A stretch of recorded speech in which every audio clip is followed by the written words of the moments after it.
CM Revanth Reddy అధ్యక్షన cabinet సమావేశం జరిగింది. ఈ సమావేశంలో పలు కీలక అంశాలపై చర్చించారు. అందులో భాగంగా కేబినెట్ పలు ముఖ్యమైన నిర్ణయాలు తీసుకున్నారు. ఈ క్రమంలో ముఖ్యమంత్రి రైతు భరోసాపై సంచలన ప్రకటన చేశారు.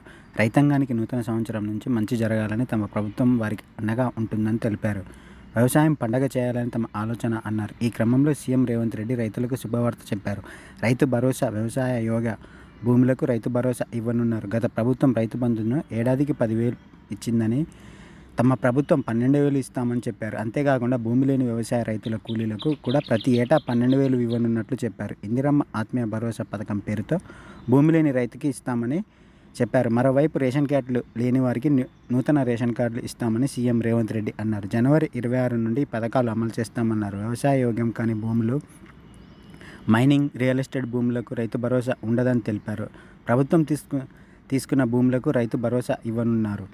గ్రామాల వారీగా సభలు పెట్టి ప్రజలకు వివరిస్తాం. అలాంటి వారు మీరే నేరుగా తప్పుకోండి అని తెలిపారు. ఆర్థిక పరిస్థితి వెలుసుబాటు పట్టి రైతు భరోసాను 10,000 నుండి 12,000కు పెంచామన్నారు. భూమి లేని వారికి కూడా 12,000 ఇస్తామన్నారు. 12,000 కాబట్టి ఆర్థిక వెలుసుబాటు పట్టి ఇస్తున్నామని సీఎం రేవంత్ రెడ్డి తెలిపారు. సాగు చేయకపోయినా సాగుకు అనుకూలంగా ఉండే భూమికి రైతు భరోసా ఇస్తామని పేర్కొన్నారు. కోతలు లేవు, అందరికీ రైతు భరోసా ఇస్తామని చెప్పారు.